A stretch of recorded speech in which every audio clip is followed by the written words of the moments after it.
Hey, Tburrier from Tburrier.com. How would you like to be more attractive in the marketplace or in your community?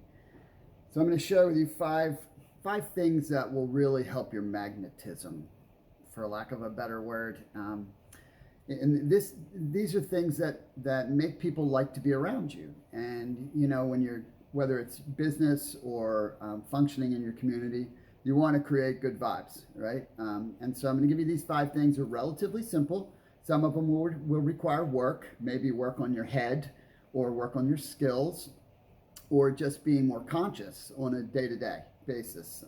So first one is listen. Be a listener, right? I can't remember, years ago, one of the first books I read, which was, back in the late 80s, early 90s, was Dale Carnegie's book. And he talked about how you can make a lot more friends not talking about yourself.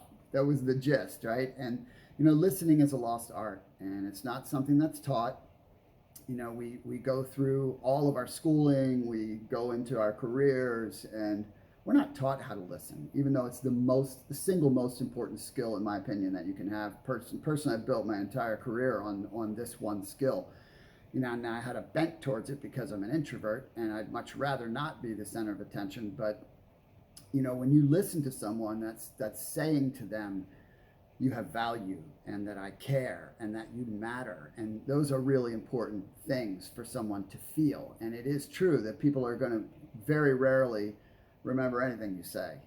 You might be fortunate to say one nugget that someone takes with them, but they're definitely going to remember how they feel when they're around you. And when you listen to people, sincerely listen to them, makes a huge difference. And I talk about some simple models for this in the Three Circles Living book, and I teach it in corporate settings and in my own teams, because it's literally the powerhouse skill. It's the superpower if you can really work on it. But you have to be conscious of it, because by nature we are self-focused, and so we tend to be very autobiographical in the way we view life, and we have to learn how to flip that a little bit. So listening is number one.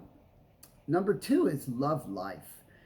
Be someone that is demonstrating a gratitude for your very existence. In other words, that's not complaining, and it's not whining, it's not making excuses. There's always going to be stuff you don't like. There's always going to be circumstances you don't like. But the reality is that if you are someone that sends off the vibration that, you just love life, that's magnetic. People like to be around that. And that might require you to do some work on your attitude, right? Your attitude is greatly impacted by a couple different things that affect your lens. One is your static lens, and that's your history, right? And that stuff is very difficult to maneuver through, and it's going to be with you forever, but you can subtly change that over time. But your variable lens, right? That's how you're showing up every day. That's the way you walk into a room, and that's very much affected by how you're living life. And again, the Three Circles Living book will help you with that, because it gives you a recipe and a platform for how to show up in the right way every day, so that your perspective is good, really good, and that is magnetic for people. The third is expect the best of people. I remember hearing John Maxwell say, put a 10 on people's foreheads, and recognize that when you expect the best of people, you're going to tend to get better of people, and they're going to like that, right? They're going to feel good about that. Treat everyone with respect. Everyone deserves respect, and you're not in someone else's shoes, and they're not in your shoes. And you don't have to agree with people. It's actually, being agreeable while disagreeing is a lost art in our culture, where everybody thinks that their way is the right way. You know what? That's just not real. That's not a real thing. We all have our own perspectives and opinions and experiences and values and principles and fundamentals that we operate by. And we need to be respectful of other people. And when you are respectful of people and you treat people with respect, they're going to respect you. And again, they're going to feel good. They're going to get good vibes around you. You see the theme here, the running theme, right? It's when people feel good being around you, they're going to be naturally drawn to you, and they're going to speak highly of you. The fourth thing is to be real, and that is this is a tough one, right? Be vulnerable. Share and be vulnerable. You're not perfect, right? There are no, as a matter of fact, perfect, trying to pretend to be perfect, trying to put on an image of perfection is A, not attainable for anyone else if they were to believe it, but B, who's going to believe it?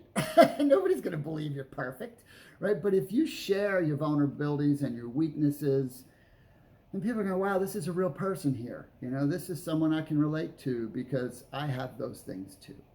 And then the fifth thing is to bring hope. And bringing hope is a huge thing. You know, when someone has lost hope, and there are a lot of people in the world who have lost hope, and they need someone to bring hope. And you bring hope, right? You bring hope by sharing your story, right? Share your story. Not your story of how you conquered a mountain, right? But how you moved through things, right? You know, I once heard it said that, you know, that your story, right, can change lives. And it can. I've seen it over the years. Because stories are relatable. Stories are how we learn. Stories are how we make connections. Stories we listen to as if we're in them. And so when you share your story about how you're overcoming your struggles, it gives someone hope that they can overcome theirs. As opposed to, you know, again, a lot of people are out there just complaining and moaning about how things aren't good for them and not doing anything about it. That doesn't inspire anybody. That's not magnetic, right? So offer help. Bring your story and encourage people. That's how you bring hope. So those 5 things can dramatically increase your magnetism, and your magnetism can create all kinds of opportunities for you. So I hope that was helpful. I encourage you to pick up a copy of 3 Circles Living. You can get it on Amazon. And if you have a question for me, my email is below. Just shoot me an email, and I'm happy to help if I'm able to. All right? Have a great day.